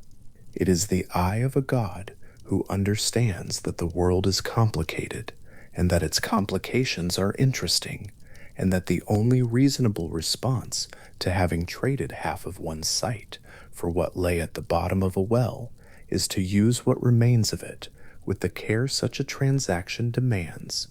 The ravens lift from those shoulders at first light and go their separate ways across the sky. Thought eastward, memory westward, or the other way, the direction matters less than the departure and the return. The great hall fills with the sounds of the dead going about their mourning, and Odin is already somewhere else in his attention, or not quite anywhere, waiting. He is a god who waits well. A god accustomed to the interval between the investment and the return, between the payment and what the payment buys. He understands that timing, the long stretch between the act and its consequence, is itself a form of knowledge, and that sitting still in the middle of that stretch without trying to hurry, it is one of the things Havamal teaches, and one of the things only the very old and very patient ever fully learn. Hugin will come back in the evening. Munin will come back. They will land again on the same shoulders they lifted from, and what they carry will settle into what he already holds, and the day will close over the knowledge it brought. And tomorrow the ravens will go out again, and Odin will stand at the edge of Valhall's great doors, and watch them divide and grow small against the sky, 2 dark points moving in opposite directions until the distance takes them, one carrying thought into the wide world, and one carrying memory further along the same wide road, both of them doing what they were made to do, both expected home. The eye that remains, the one that watches the ravens go, that scans the 9 worlds from the high seat, that looks out from beneath the wide-brimmed hat at a traveler on a road who will remember this conversation for the rest of a long life, sees the world with something the tradition implies. No single eye could hold on its own, not because it was enhanced by the sacrifice, but because the sacrifice itself was a kind of opening, the act of giving permanently to the deep water below the root of the world, something that could not be retrieved, changed the shape of what was left behind. What the remaining eye sees, it sees against the knowledge that the other eye is resting somewhere below the ordinary world, below the surface that holds still and reflects a sky unlike any sky visible from anywhere else. The two eyes are still connected in the logic of what was exchanged. One sees the lit surface of things, the other holds still in the dark, looking up. The Havamal begins with a doorway, not with a god, not with a cosmological declaration, not with the name of anything divine, but with a doorway, and the advice that anyone entering an unfamiliar house should pause on the threshold and look carefully before stepping inside. The poem's first stanzas are practical in this way, attentive to the specific textures of how people move through the world, how long to stay at another person's fire before the welcome wears thin, how many guests a modest home can warm before the room becomes uncomfortable, what it costs to overstay in a place where the host has begun to wish for silence. This is wisdom rendered as a list of observations, the kind of list only a very long life could produce, each item tested and confirmed before it was written down. The manuscript that carries these words, ink pressed into vellum in Iceland sometime in the 13th century, the letters close together, the pages worn at the edges from the hands of many centuries, preserves the poem as a physical object before it is anything else. A small thing, a thing that survived. The Havamal is part of the collection scholars call the Poetic Edda, and it is presented as the voice of Odin himself, the High One, as the title translates from Old Norse, speaking across whatever distance separates the moment of composition from the moment of reading. Its range is considerable. It moves from advice about wet cloaks and dry firewood to meditation on what a person owes the dead, from the proper way to accept a gift to the precise conditions under which a friend can be trusted. It is not mystical in the way one might expect from a god associated with esoteric knowledge and cosmic sacrifice. It is the opposite of that, grounded, specific, occasionally wry, treating wisdom as something that accrues through attention to ordinary things rather than through revelation. A man who never shuts his mouth, the poem observes, will always give himself away. The coward believes he will live forever if he avoids battle, but old age gives no peace even if weapons do. These are not prophecies. They are the observations of someone who has watched people make the same mistakes across a very long time and finally decided to write them down. What the Havamal treats as wisdom carries a particular Old Norse character that does not translate without some loss. The language distinguished between several different qualities of intellectual capacity, and the word most aligned with what the poem is concerned with, a sense that might be rendered in English as deep knowing or seasoned understanding, carries connotations that simpler words like intelligence or knowledge do not hold. It implies something acquired through experience rather than inherited, tested rather than received, and its presence in a person is understood to be earned. The Havamal is structured around this understanding. The observations it offers are not axioms handed down from above.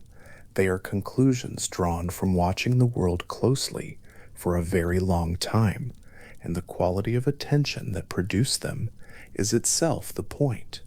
Wisdom, in this framing, is what careful observation accumulates into, over years, over generations, if the observer is honest and patient enough to keep looking. There is a stanza in the Havamal that is often set apart from the rest, the section where Odin describes hanging himself from the branches of Yggdrasil for 9 nights, wounded by his own spear, given to no one else, given to himself. He looks down into the dark below him. He takes up no food, no drinking horn, no comfort from anyone. He waits. At the end of 9 nights, the runes become visible in the dark below, the carved letters that encode the deepest structure of language and fate, and he seizes them, crying out, and falls. This is not presented in the poem as metaphor. It is offered as the account of something that occurred at a specific cost with a specific outcome. The logic is consistent. The highest forms of knowing are purchased with the self, not given freely, not inherited through birth or status. The self is the only currency that pays for certain things. What the Havamal treats as practical wisdom at the level of doorways and firewood is at its root continuous with this more absolute transaction. Both are about what careful attention costs and what it returns. The tradition that carries wisdom of a more immediate and specific kind, knowledge of fate, foreknowledge of what has not yet happened, the ability to see the shape of a life from outside it, belonged in the Norse world to a particular kind of practitioner. She was called a Velva. The word is usually translated as staff bearer or wand carrier, and it names both the woman herself and the instrument that marked her. She traveled. She did not stay in one community long enough for her knowledge to be taken for granted. She arrived at a settlement, announced in advance, was expected, was welcomed with a particular seat at the high table and particular foods prepared specifically for her, and was consulted on matters that the community could not resolve through ordinary means: the fate of a child, the outcome of a journey, the shape of the coming season, the cause of an illness that had not responded to anything else. She was paid well for what she offered. The sources are specific about this. Her services were not free, and no one appears to have expected them to be. The vulva is a documented figure in the Norse world in a way that goes beyond textual sources, which is worth noting in its own right. Archaeologists excavating high-status burials across Scandinavia have recovered, in a significant number of cases, long iron staffs interred with the body, objects that serve no practical function, that have no obvious martial or domestic use, and whose presence in these graves is now interpreted as a marker of professional identity. The staff went with the woman because it was understood to be an extension of what she knew and what she could do. It was not separate from her practice. It was part of it, the way a musician might be buried with the instrument that most expressed their skill, or a craftsperson with the tools that had been in their hands for decades. The staff in the grave is material evidence of a social role that the written sources describe. A woman who carried a particular kind of knowledge, who moved between communities with it, and who was considered to possess something that ordinary members of those communities did not have and could not acquire on their own. The accounts of how she worked are specific, where they survive. The Eric Saga Rautha describes a Velva named Thorbjörg arriving at a farm in Greenland during a time of shortage, when the community was anxious about the coming year. She is received with all the ceremony the sources describe as customary. She is given the seat designated for such visitors. She is served specific foods, a porridge made from the hearts of various animals, dishes considered appropriate for someone of her knowledge. She spends the night and the following day in preparation. On the second evening, she performs her work, seated on a high platform, surrounded by the women of the community, who have been asked to sing the specific songs that help open the conditions in which she can see. The songs are called Vardlokur. They are not prayers exactly, not commands, but something between, a maintained sound that creates the conditions for a particular kind of attention. When she speaks afterward, she speaks about specific people and specific futures, not in generalities. She tells a young woman what her life will contain. She describes how the shortage will ease. She speaks with the same practical specificity that the Havamal applies to wet cloaks and unwelcome guests. This is not performance. The sources presented as work, skilled, specialized, and compensated accordingly. The practice the vulva engaged in was called scyther. It was understood in the Norse world as the primary system for working with fate directly, not only observing it, as the vulva did in her prophetic role, but in some applications adjusting it, drawing fortune toward particular outcomes, redirecting what had seemed fixed. The goddess most associated with its origin and its deepest understanding was Freyja, who belonged to the Vanir, the second of the two divine tribes in Norse cosmology. In Snorri Sturluson's Ynglinga saga, it is stated plainly that Freyja taught Scyther to Odin. This is an unusual transmission for a male deity to have received. The practice carried gendered associations that made its use by men considered transgressive. The Old Norse word for the specific quality of wrongness involved is ergi, and it denoted something closer to a violation of the social order than a simple prohibition. A male practitioner of Scyther crossed a line that the culture had drawn, and the crossing was noticed and remarked upon. Odin crossed it. This is not incidental to his character, but part of it. The tradition shows him as willing to accept every form of social cost that knowledge required, including the ones that could not be repaid in any coin that restored reputation. Freyja instructing Odin in Scyther is an image worth holding for a moment, because it complicates several things at once. It places a god widely associated with power and authority in the position of student. It places the teacher in the Vanir tradition rather than the Aesir in the tribe, whose relationship to knowledge was described as something other than Odin's hard-won sacrificial kind. The Vanir gods are characterized in the sources by a natural attunement to cycles and seasons, to the rhythms of growth and death that operate without requiring anyone to hang from a tree or give up an eye to understand them. Njord, who governs the sea and the winds that carry ships. Freyr, associated with fertility and the return of growing things in spring. Freyr herself, whose knowledge is deep and old in a way that reads in the sources as simply native to her, as though she arrived in the world already knowing what it contained. What they know, they seem to have known always. What Odin knows, he paid for, piece by piece, over a very long time. The creation of Kvasir, who is the being most closely linked to the highest form of wisdom in the Norse tradition, comes directly from the meeting point of these two tribes. At the end of the war between the Aesir and the Vanir, a peace was made and a treaty confirmed in the way that mattered most in the archaic world, not with a document, but with a physical act. The two sides mixed their saliva together in a shared vessel.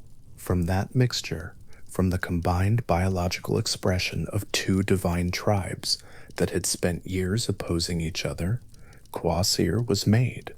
He was a being who walked in the world and knew everything, not because he had studied everything, or sacrificed for everything, or traveled to every corner of the 9 worlds to gather information, but because he was made from the agreement of two fundamentally different ways of knowing, and the synthesis of them produced a comprehension that neither side possessed alone. He walked through the world as though the world recognized him. Every question put to him was answered correctly. There was nothing he was asked about that he did not know. What Kvasir carried was not knowledge in the sense of accumulated facts. The tradition is careful about this distinction. He was made from the mingled essences of the Aesir's hard, costly, sacrificially earned wisdom, and the Vanir's deep, natural, cyclical attunement to the world's rhythms. What resulted from their combination was something that belonged to a different category than either source. This is a particular idea about wisdom that it cannot be arrived at through any single approach, however thoroughgoing, and that the highest knowing requires the synthesis of fundamentally unlike modes. The war between the Aesir and Vanir ends not in the dominance of one approach over the other, but in their deliberate mixing, and the product of that mixing walks out into the world as a person, carrying in himself the proof that two opposing understandings, held together long enough, become something that transcends both of them. The account of what happened to Quasir is told elsewhere in the tradition, and the knowing he carried passed through a long and circuitous series of events into the mead of poetry, the substance from which all true poetic inspiration eventually derives. What the tradition holds is that wisdom, in its most refined form, became a liquid, that it was brewed from a body, that it moved through many different containers across many different centuries before it arrived in the vessels that poets drink from. This is one of the stranger and more persistent ideas in Norse mythology, that the highest form of understanding is not held in a mind, but circulated, that it passes through death and transformation and theft and recovery, and still retains its essential nature, and that the thing that makes a poem true is continuous with the thing that made Quasir wise, and that both of them are continuous with the same act of synthesis that ended the first war among the gods. It is a long and rather beautiful chain, if the tradition is followed from one end to the other, wisdom as something that travels. The Völva's knowledge sits within this larger structure in a way that makes her social role legible beyond its practical details. She was not simply a person with unusual perceptual abilities who could see futures that others could not. She was a practitioner within a tradition that understood knowing as something with real weight and cost and specific conditions of access. The staff she carried was not decorative. It was the material marker of a commitment to a practice, to a particular form of attention, to the ongoing maintenance of the kind of knowledge that could not be acquired by accident or convenience. When communities set aside specific foods for her arrival, built a high seat for her to occupy, prepared the women who would sing the Vardlokur, they were enacting a shared understanding that certain kinds of knowing required particular conditions to be made available, and that those conditions were worth the considerable preparation they demanded. The Völva arrived as a guest, but what she brought was not a gift. It was the result of a life organized around the acquisition of a specific kind of understanding, and the community paid for it because they knew what it was worth. The Havamal and the Völva tradition and the practice of Scyther and the figure of Quasir are not, in the Norse framework, separate or unrelated. They are different expressions of the same underlying structure. The understanding that wisdom is not passive, not inherited, not accidental, but earned, through long attention in the case of the Havamal, through formal training and social sacrifice in the case of the Völva, through the transgression of a cultural boundary in the case of Odin's acquisition of Scyther, and through the literal death and transformation of a body in the case of Kvasir and the mead. Each of these paths to knowing has its own cost, its own conditions, its own particular flavor of understanding. What they share is the principle that the cost is not optional, that to pursue wisdom within this tradition is to accept in advance that it will require something of the self. The practical wisdom of the Havamal deserves another moment here, because it is easy to underestimate it against the more dramatic forms of knowing the tradition also preserves. The poem's attention to ordinary life, to hospitality and friendship, to the management of reputation and the handling of grief, to the correct attitude toward death and toward the passing of time, is not a lesser expression of the same wisdom that sent Odin to the well. It is the everyday manifestation of the same deep understanding that the world has specific structures, that those structures can be learned through careful observation, and that knowing them makes a person more capable of moving through the world without unnecessary harm to themselves or others. A person who understands when to leave a fire understands something real about the nature of welcome. A person who knows that cattle die and kinsmen die, and they themselves will die, but that the reputation of a good name outlasts all of these. This person has understood something the tradition considered genuinely worth knowing. The Havamal does not distinguish sharply between this level of understanding and the more cosmological forms. It treats them as continuous, the same attentive mind operating at different scales. There is a section of the Havamal that shifts register entirely from the practical advice and moves into an account of Odin's courtship of a woman named Billinger's daughter, in which he waits for her through the night, only to find she has arranged guards, and then returning later, finds only a dog tied to her bed. The poem does not moralize. It presents the incident as part of the education of even the wisest mind, the demonstration that wit and foreknowledge do not protect against the specific kind of foolishness that desire produces. The High One, who has hung from the world tree and drunk from the well at the root and obtained the runes in the dark, is outsmarted by a sleeping arrangement. This is handled in the poem with a dry evenness that functions as its own form of wisdom. The man who never admits to having been made a fool has not yet learned the most important lesson the Havamal has to offer. What the poem holds is not a set of rules, but a disposition, an orientation toward the world that includes honest accounting of one's own failures, alongside observation of everyone else's. The vulva in her high seat occupies a position that is in some ways the mirror image of this.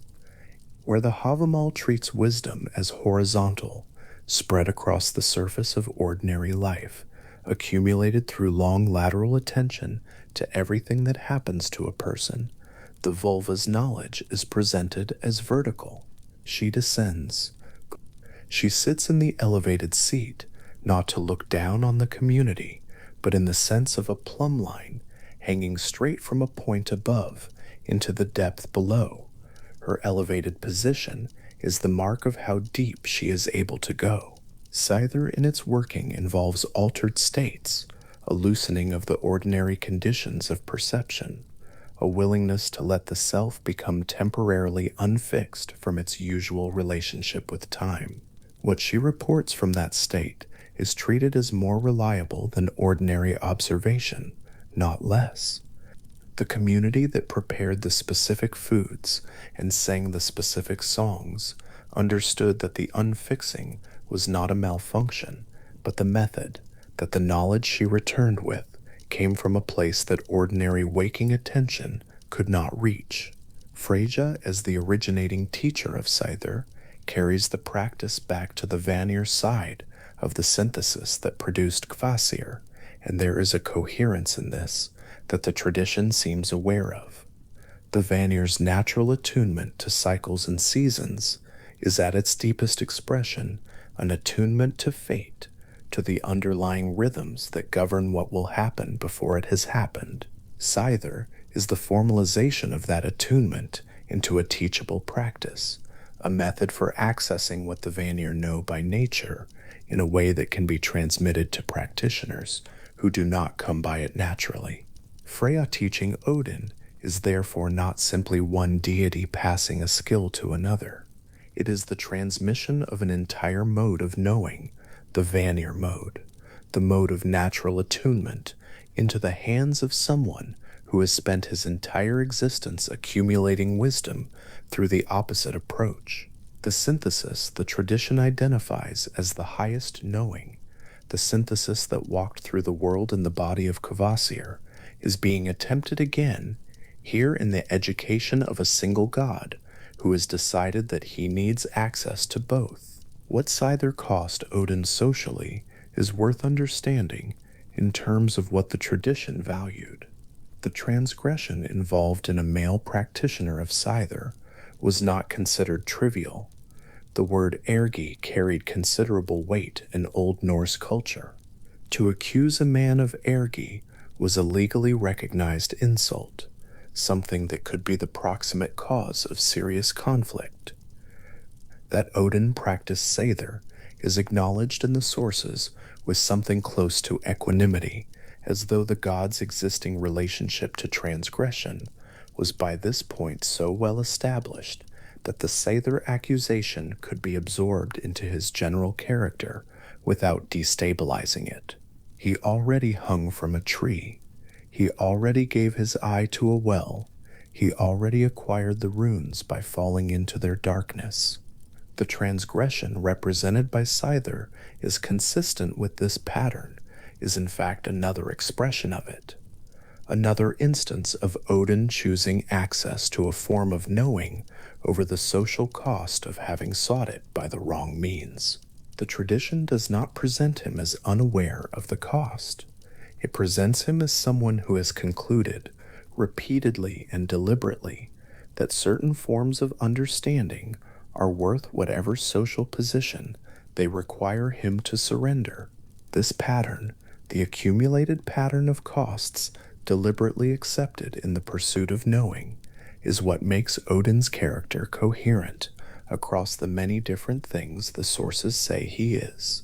The ravens he sends out each morning carry thought and memory as their names, because the maintenance of comprehensive awareness of the 9 worlds is understood in the tradition to require ongoing effort.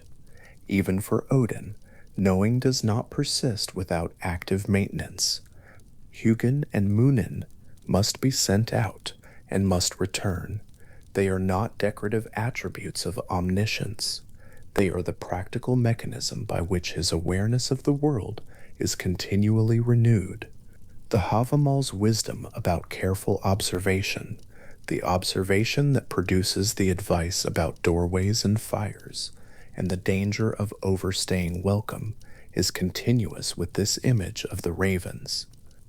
Knowing requires the daily dispatch of attention outward into the world and the expectation of what that attention will bring back. It is work. It has always been work. The vulva's staff buried with her in the ground confirms this. The object placed in the grave is not there as a symbol. It is there because the staff was part of the practice, and the practice was what this person had spent their life becoming.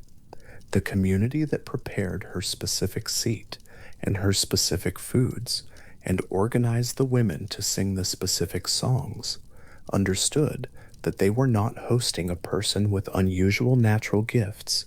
They were hosting the product of a discipline, a practitioner who had organized their entire life around the acquisition and maintenance of a particular form of knowledge, and who was still in possession of that knowledge and could make it available for the right preparation and the right payment.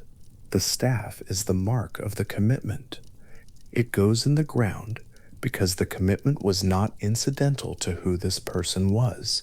It was what they were. The Havamal ends in the way that a very long poem ends, less with a conclusion than with the sense of having arrived at the edge of what the voice has to say, and pausing there with stanzas about the runes and about the Galdrar, the spoken spells, that Odin claims to know, and that the poem enumerates without fully describing. He knows a third charm and a fourth.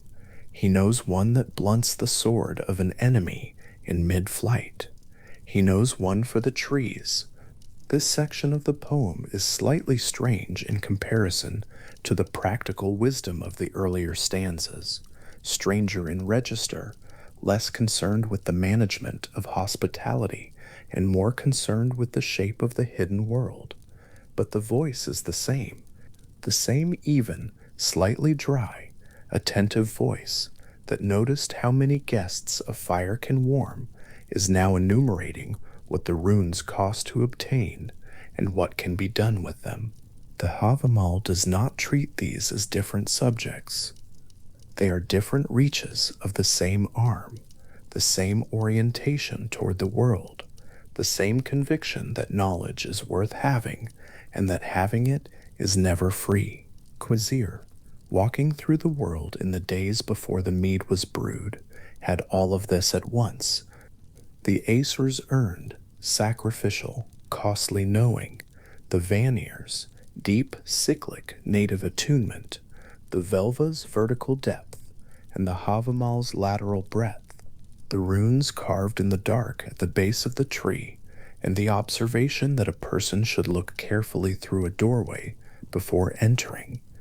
He walked through ordinary afternoons in a world that was still being assembled, and everything he encountered fell into the vast and quiet comprehension he had been made to carry. There was nothing he could be asked that he did not know. This is not presented in the tradition as a burden. It is presented as the natural condition of someone who contains both ways of knowing in genuine synthesis, not layered on top of each other, but dissolved into something new. The way two streams entering the same river stop being two streams and become simply the river, deeper for the confluence. The afternoon he walked through was not recorded. No one wrote down which settlement he passed, what the weather was, whether the fields were newly seeded or already green. The tradition only preserves that he walked and that he knew, and that what he carried was the accumulated understanding of two tribes who had spent years at war and finally agreed to stop. He moved through the world that contained the well and the tree and the high seats and the staffs and the doorways and the fires and the ravens still over the horizon, all of it equally present to him, all of it understood. The world around him, going quietly about its ordinary afternoon, the grasses moving in whatever wind was moving them, the light falling as it fell, Kvasir walking slowly through all of it, knowing a hand is moving across vellum in Iceland, in winter, in the year 1220. Outside, the light is low and gray for most of the day. Inside, the fire holds the room at a temperature that allows for this kind of work. Careful, patient, the letters formed one after another in a hand that knows exactly what it is doing and why. The man writing is Snorri Sturluson, and the problem he is trying to solve is specific. The old words are becoming unreadable to the people who need to use them. The poets of his time still composed in the traditional forms. They still reached for the old figurative expressions, the kennings, those compressed two-word phrases that had carried entire myths inside them for centuries. But Snorri had noticed something. When a poet called the sea the blood of Ymir, or described gold as the fire of the river, or named a sword the wound serpent, fewer and fewer of his listeners understood what was actually being said. The myths that gave the kennings their meaning were fading, not all at once, not through any single event, simply slowly, the way a path fades when fewer people walk it, until one morning the grass has come back and the direction is lost. Snorri understood that if the mythological knowledge disappeared, the poetry would go dark behind it. Not because the poems themselves would vanish, but because the words inside them would become ornamental rather than meaningful, sounds with the right shape, but nothing alive inside. What he sat down to write was not a work of religious devotion. It was a preservation project, and he was clear-eyed about its purpose. The Prose Edda, as the work came to be called, was a manual for poets, organized into sections that moved from cosmological narrative to the grammar of figurative expression to the formal rules of skaldic meter, setting down in ordered prose everything a working poet in the Norse tradition needed to know about the world, the kennings described. The first section, the Gylfaginning, which might be rendered in modern speech as the beguiling of Gylfi, tells the story of a Swedish king who travels to Asgard in disguise and questions three mysterious figures about the nature of the Norse cosmos. Their answers constitute the most complete surviving account of Norse mythology available. The creation of the world from the body of Ymir, the establishment of the cosmic tree Yggdrasil, the gathering of the gods in Asgard, the approach of a wandering god to a dark well at the edge of the giant realm, the bargain struck there, the eye given, the drink taken, all of it is in the Gylfaginning, and all of it is there because Snorri understood that without the framework, the poetry collapses into beautiful noise. What makes Snorri's project remarkable is not only what he recorded, but the way he held the material. He was a Christian writing in a Christian society, working with the beliefs of a pre-Christian tradition he had not inherited as a faith. His prologue treats the Norse gods as historical figures, kings and warriors from the ancient past who were later remembered as divine.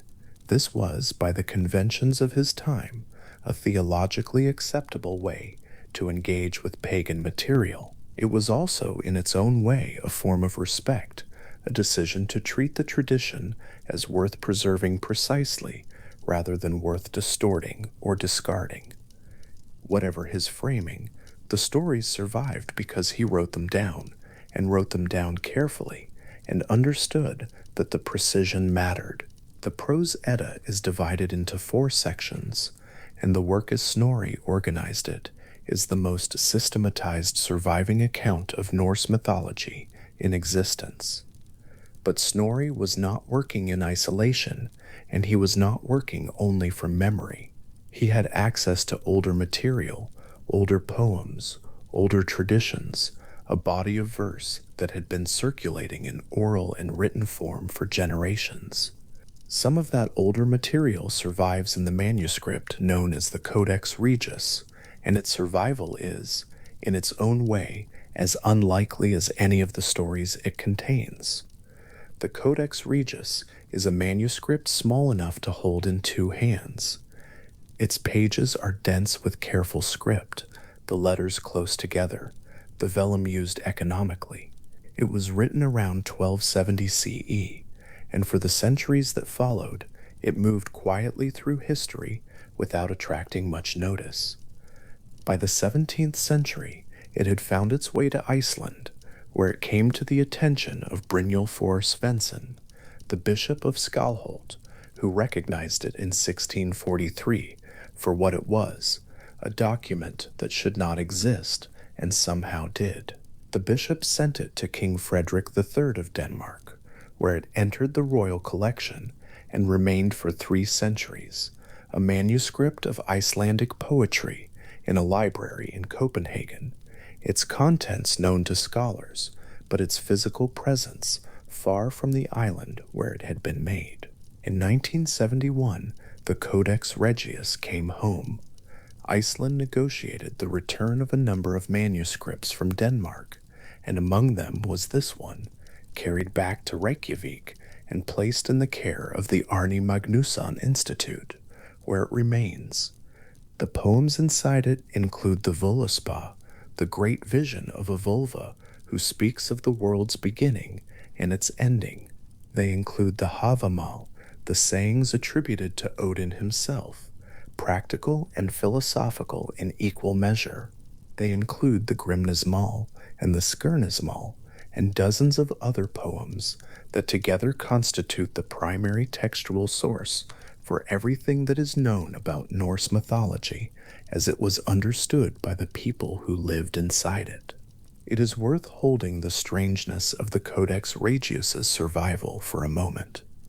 The Christianization of Scandinavia was not, in the main, a tradition that encouraged the careful preservation of pre-Christian mythological material. The manuscripts that survived did so through a combination of scholarly interest, the particular culture of learning that developed in medieval Iceland, and the kind of contingent luck that determines which old things are still here and which are not.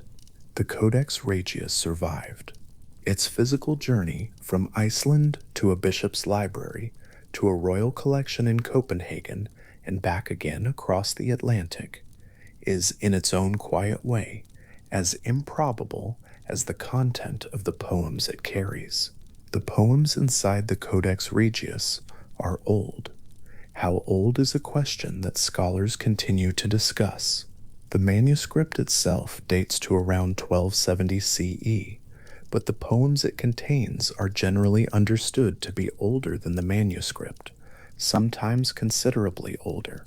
The Voluspa, which describes the entire arc of Norse cosmology from creation to the final cataclysm and beyond, is often dated by scholars to the late 10th century, though its content may draw on oral traditions considerably older than any date that can be assigned to a text. What the Codex Regius preserves is not a record of what was composed in the 13th century, but a record of what was still being transmitted in the 13th century, a distinction that matters enormously when trying to understand the age of the tradition itself. The oral transmission that preceded the manuscripts is not simply a gap in the record, it is a part of the record. Skaldic poetry, verse composed by professional court poets, skalds, and attributed to specific named composers at specific datable historical moments, provides a transmission chain that reaches back through the written manuscripts into the oral tradition behind them. The oldest surviving skaldic verses are attributed to 9th century poets, which means that the mythological content encoded in those verses was circulating in a form stable enough to survive attribution to a named composer at least 400 years before the Codex Regius was written. The kennings that Snorri was so concerned about preserving were not decorative, they were load-bearing. When a 9th century skald described the sea as the sweat of Ymir, the primordial giant whose body the gods used to make the world, his flesh becoming earth, his blood becoming water, his skull arching up as the sky, the kenning carried the entire cosmogony inside it. To understand that the sea is Ymir's sweat is to understand that the world is a made thing, assembled from a body, which means that the ocean under the keel of a ship is not separate from the mythological world, but continuous with it. The myth is not an explanation for the sea. The sea is the myth, still here, still moving, still carrying the same weight it carried when someone first described it that way in a poem that no longer exists in the form it was originally composed. This is what the kenning system preserves, not just names and stories, but a way of seeing the material world as inseparable from the mythological one. The sun is the eye of Odin, or the face of the heavens, or the deceiver of the wolf skull who chases it across the sky. Each name is a different door into the same cosmos.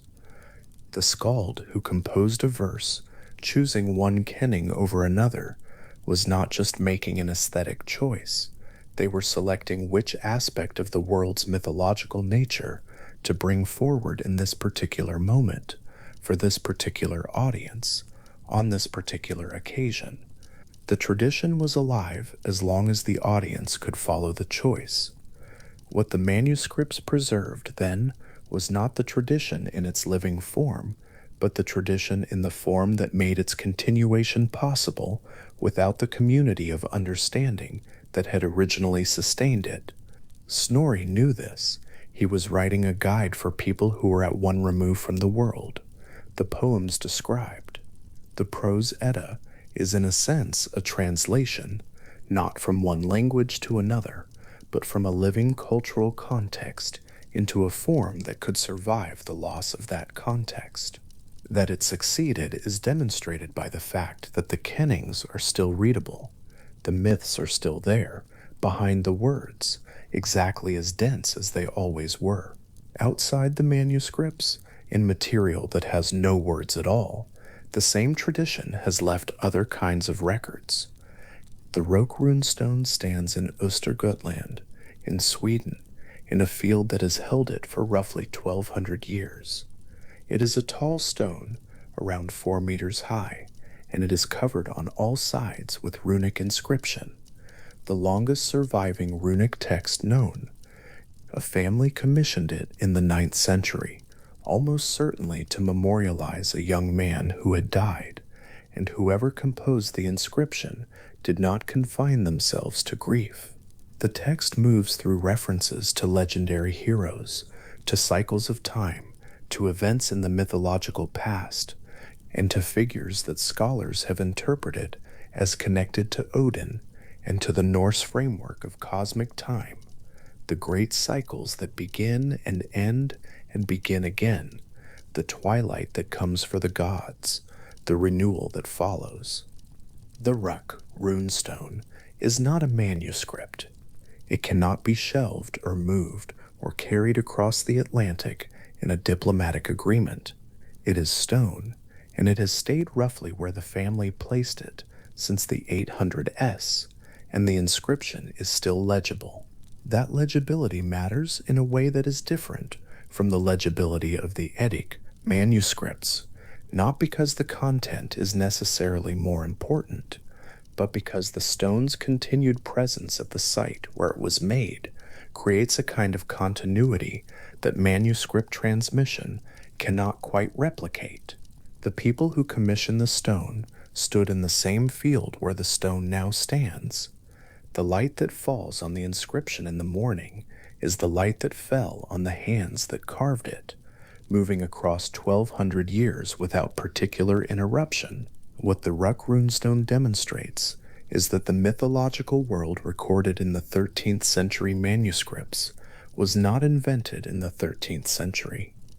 The intellectual and cosmological framework that the stone's inscription engages, the Odinic imagery, the cyclical understanding of time, the connection between the dead and the divine ordering of history, was already elaborate and culturally embedded in the 9th century, when the stone was carved by people who evidently expected the people who read it to understand the references without explanation.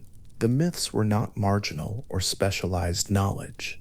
They were the shared vocabulary of a culture, available to be inscribed on a memorial stone in a field in Östergötland by a grieving family who wanted their inscription to make sense to anyone who passed by. The stone is still there.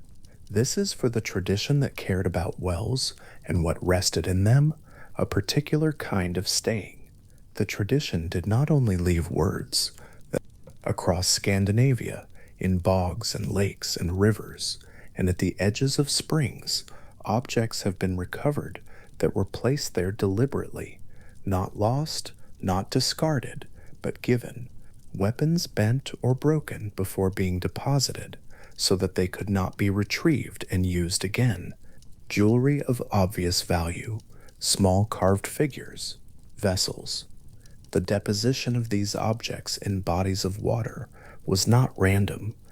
It was purposeful, and the purpose was religious, an offering to whatever was understood to dwell in or attend to the water, a transaction in which something of value was permanently transferred to the other side of the surface. The connection between these archaeological deposits and the mythological significance of wells like Mimisbrunn, the well of Mim, beneath the root of Yggdrasil, where Odin gave an eye in exchange for a drink of the water's wisdom, is not a connection that requires the archaeology to prove the mythology or the mythology to explain the archaeology. Each illuminates the other. The myths encoded a way of understanding bodies of water as places where things could be given irreversibly, where the surface marked a threshold between what belonged to the ordinary world and what belonged to something older and deeper. The offerings found in Scandinavian bogs and lakes demonstrate that this understanding was enacted in practice by real people over a very long period of time at sites that were identified and visited repeatedly. The water preserved what was given to it. This is one of the things water does, and the Norse tradition noticed it. Objects in bogs survive because the conditions in peat bogs prevent the decay that would otherwise dissolve them over centuries. The archaeologists who work these sites are recovering objects that were placed in the water 1,000 years ago and have been held there unchanged ever since. The gesture that placed them, a hand releasing something into the water, something valuable, something not to be taken back, is preserved in the object's continued presence below the surface. The offering is still there, the water still holds it. In recent decade, archaeological work at sites across the Norse world has continued to recover evidence of these practices. Researchers moving through cold water in Scandinavian bogs and lake margins, lifting corroded iron objects from the silt, are recovering the material record of a religious culture that understood the surface of still water as a boundary worth crossing with gifts. The objects they find are studied and cataloged and connected to the broader pattern, the long, consistent, geographically wide Norse practice of treating water as sacred, as receptive, as a place where things given were truly given. The mythology calls this Mimisbon. Big archaeology calls it a votive deposit. Both are describing the same understanding of what water is and what it keeps. The skaldic poets who composed in the 9th century and whose verses survive embedded in later manuscripts were working within a tradition that was already very old. The skalds were professionals, court poets who composed elaborate, technically demanding verse for specific audiences at specific occasions, praise poems for kings, laments for the dead, mythological narratives structured according to formal rules, so demanding that the verse forms themselves have been studied as objects of considerable scholarly interest. What they composed was meant to last. The formal complexity of skaldic verse, its rigid syllable counts, its internal rhyme schemes, its demanding kenning system, was partly a mnemonic device, a way of encoding content in a form that was more resistant to alteration than ordinary speech. A verse that has to scan correctly and include specific internal sound patterns is harder to accidentally change in transmission than prose. This is why the oldest skaldic verses, attributed to named 9th century poets like Bragi Boddason and Djotholflor of Hlynur, can be treated as relatively reliable evidence of what the mythological tradition contained in the 9th century. The formal constraints of the verse are a kind of authentication.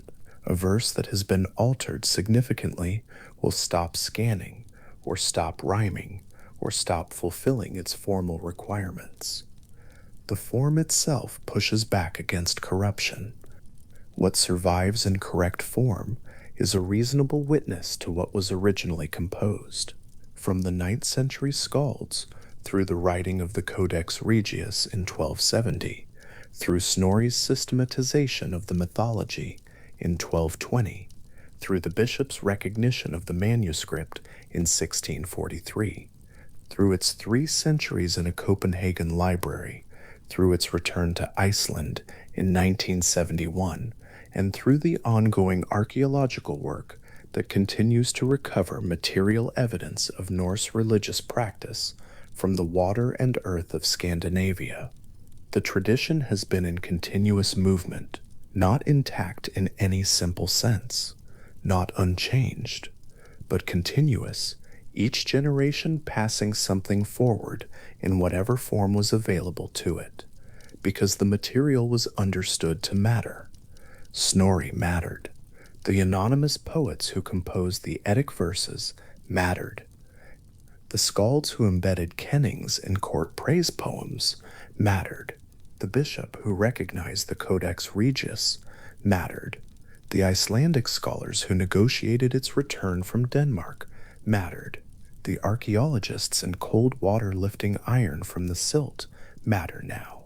The tradition persists because it has always found people willing to carry it, not out of obligation, but because what it contains, the image of the world made from a giant's body, the tree connecting 9 realms, the god standing at the edge of a still well in the half dark, the bargain struck, the drink taken, the understanding that enters him slowly in the moment after, has continued to be worth carrying. The Roke runestone stands in Östergötland as it stands in the present morning. The field around it is ordinary in the way that Swedish fields are ordinary: grass, sky, the particular quality of northern light that is clear without being warm. The stone is tall. The inscription runs across all its faces in runic letters that are still, after 12 centuries, fully legible to anyone who knows how to read them. Someone is carving this in the 9th century, pressing the runes into stone to record what they believed about the dead, and about time, and about the gods who managed both. The stone has held the inscription through every winter since. It is not symbolic,